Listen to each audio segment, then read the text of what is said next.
Fala pessoal, eu sou Mauro, economista do Porquê, e começa agora mais um episódio do Economista em Tudo.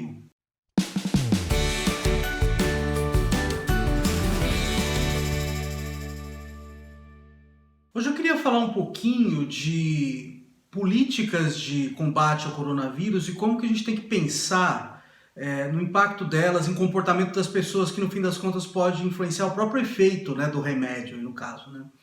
Eu queria pegar uns exemplos de algumas políticas que parece que não foram bem pensadas, que foram recentemente implementadas na Prefeitura de São Paulo. Então, tem um problema uma das principais medidas para conter a difusão do coronavírus é você aumentar o distanciamento social. O Brasil está com uma dificuldade enorme de melhorar esses índices de distanciamento social, e em particular em São Paulo, que é um dos principais focos da doença. Então a Prefeitura recentemente decidiu aumentar o rodízio de veículos, por exemplo, torná-lo mais restrito. Então, o rodízio de veículos ele é de acordo com a placa do carro, e tem uma série de restrições, mas o que a Prefeitura chegou a fazer e depois acabou voltando atrás foi dizer assim, olha, carros que têm placa par só podem circular em dia par, carros que têm placa ímpar só podem circular no dia ímpar. Isso aí é a ideia, as pessoas agora com um custo maior de você sair com o carro de casa, por causa que tem multa, que tem ponto na carteira se você furar o rodízio, elas vão ficar mais em casa. O problema é que as pessoas têm alternativas, então o que a gente precisa pensar aqui é quem seria afetado por esse rodízio mais restrito, por assim dizer. Você tem uma série de pessoas aí que já estão em casa, que já conseguiram fazer a transição de se colocar em quarentena voluntariamente. Por quê? Porque às vezes elas conseguem transferir o trabalho delas para casa, por exemplo, então elas têm condição de fazer isso. Então essas pessoas não vão ser afetadas. Você tem gente que é trabalhador essencial que também não tem jeito, vão ter que continuar se deslocando. Quem tem margem aí para mudar são as pessoas que ainda não mudaram de comportamento. Então nesse grupo aí de pessoas tem muito pouca margem, na verdade, porque ou é gente que não quer mudar de comportamento, que mesmo com todas as notícias que tem aí, todas as campanhas do governo e todas as notícias do vírus ainda não se deu convencido que precisa mudar de comportamento, ou porque realmente tem muita dificuldade de fazer isso, porque precisa continuar circulando. Então essas pessoas, o que vai acontecer? Elas provavelmente vão continuar circulando, que ao invés de circularem com o seu próprio carro, agora elas vão circular usando outros modos. Então elas ou vão para, por exemplo, transporte público ou aplicativo de transporte, ou táxi. Então isso aí é pior, na verdade, para o vírus, por causa que você envolve contato com mais pessoas. Então pode até aumentar a difusão do vírus. Então é uma coisa que assim, não faz nenhum sentido, porque você, na verdade, está empurrando as pessoas para alternativas. São essas pessoas que até agora não mudaram, que têm muita dificuldade para mudar ou porque não querem, e elas vão acabar procurando outras alternativas. Então, a Prefeitura acabou desistindo dessa ideia e, no lugar, colocou um feriadão. Então, pegou vários feriados que seriam lá no futuro e transferiu para o presente. Então, criou um período de 6 dias ali de feriado. De novo, tem que pensar em quem seria afetado por esse feriado. Trabalhadores essenciais não tem muito jeito. Tem que continuar indo trabalhar mesmo sendo feriado. Quem está em casa não faz a menor diferença se é feriado ou se não é. Eu, por exemplo, estou em casa faz 2 meses, então para mim se é domingo, sábado, segunda, feriado é a mesma coisa. Então não vai mudar comportamento. Quem mudaria comportamento são justamente as pessoas que têm essa margem. E precisa pensar que ali nesse conjunto de pessoas tem gente que não quer mudar de comportamento, que não se deu convencido ainda que o vírus é uma coisa séria. Tem gente que realmente precisa continuar circulando, mas tem gente que realmente não quer. Então essas pessoas provavelmente elas não vão não circular com o resultado dos feriados, elas vão procurar alternativas. Então, uma alternativa que elas podem fazer é falar, agora que eu não tenho 6 dias de feriado, eu vou para a praia, aproveitar o tempo, que o tempo aparentemente estava ótimo. Isso também não é bom para o combate ao vírus e para diminuir a circulação de pessoas.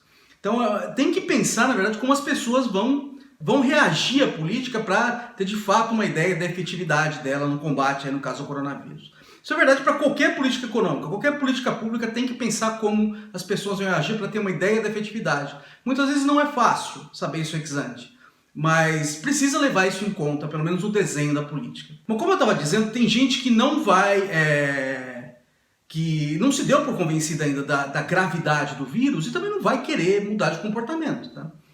E tem fontes de informação em que jogam contra isso. Então, por exemplo, as autoridades, no caso de São Paulo, poderiam fazer uma campanha falando, olha, preciso você ficar em casa para diminuir a difusão do vírus, são 6 dias aí super importantes, de fato as autoridades fizeram isso, mas tem fontes de informação que jogam contra.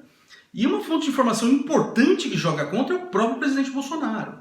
O presidente Bolsonaro já muitas vezes sinalizou que é contra as políticas de isolamento social, e apesar de ele ter perdido apoio recentemente, em boa parte por causa da crise do coronavírus, ele ainda tem bastante apoio. Tá? Então ele também joga contra essas políticas de estados e municípios, aí no caso, de tentar barrar, porque ele consegue influenciar as pessoas. Tem um artigo recente do Nicolás Eisenman, do Thiago Cavalcante e do Daniel da Mata, que explora as falas e ações do presidente Bolsonaro e como isso impacta nas medidas de distanciamento social. Então eles têm dados de celular, né, de como as pessoas se movem com base no celular delas, na localização do celular, e aí vê se as pessoas estão se movimentando ou não. Então quanto menos pessoas se movimentam, maior os índices de distanciamento social. Tá? E o que eles veem? Em lugares em que o presidente Bolsonaro tem mais apoio, são aqueles em que essas ações do presidente Bolsonaro contribuem para diminuir mais os índices de distanciamento social. Tá? Então eles estão particularmente aqui olhando dois episódios em que o presidente Bolsonaro se manifestou claramente contra as políticas de distanciamento social, que foi quando ele, logo depois que voltou dos Estados Unidos, teve aquela participação nas manifestações, e depois no pronunciamento dele em cadeia nacional, em que ele foi bastante incisivo contra as políticas de estados e municípios em favor do distanciamento social. Então o presidente Bolsonaro ele tem bastante poder, então não só as políticas públicas que mexem no comportamento das pessoas, mas as ações e palavras de líderes, em particular o presidente Bolsonaro, que é uma pessoa bastante influente, apesar de tá perdendo apoio. E uma coisa que essas ações do presidente Bolsonaro elas têm que ser pensadas, na verdade, é na volta, depois que a gente sair dessa crise pesada que a gente está tendo, e a gente começar a reabrir a economia. Porque, de novo, as pessoas elas vão reagir a esse comportamento agora do presidente Bolsonaro. Tá? Não estou falando agora dos apoiadores dele, que são pessoas que poderiam reagir, por exemplo, a palavras contra o distanciamento social e tomar atitudes menos responsáveis. Tá?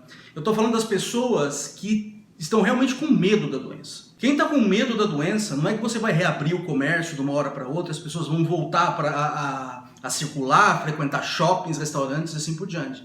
Elas provavelmente vão ficar com o pé atrás. Tá? Então, se elas não tiverem confiança necessária, a confiança sendo passada pelo governo, de que elas vão poder ir com segurança para esses ambientes, elas vão demorar a sair de casa, vão demorar a circular. E hoje, esse posicionamento do presidente Bolsonaro, muitas vezes não baseado em fatos, isso dificulta, na verdade, porque ele está queimando pontes hoje, que no futuro ele vai precisar convencer essas pessoas a saírem de casa, essas pessoas que estão com medo. Então ele vai precisar passar segurança para elas, e o que ele está fazendo hoje não passa nenhuma segurança, não vai passar nenhuma segurança para elas no futuro. Então hoje ele está minando essa capacidade no futuro de fazer com que as pessoas voltem, e isso aí é ruim para a própria economia, para a própria recuperação. Tá? Isso é uma coisa que a gente vai ter que acompanhar ao longo do tempo, como que agora, com a doença pegando fogo, como as ações de políticos e palavras de políticos e políticas públicas afetam a pandemia com base no comportamento das pessoas, e depois na volta, como é que as pessoas vão se comportar, principalmente se elas não tiverem segurança para voltar. É isso aí, pessoal. Muito obrigado por ter assistido o vídeo. A gente volta a conversar mais na semana que vem. Dá uma olhada no nosso canal www.porquê.com.br, tem bastante conteúdo lá. A gente também está nas redes sociais, está aqui no YouTube, no Facebook, no Instagram e no Twitter. E a gente volta a conversar mais na semana que vem. Um abraço!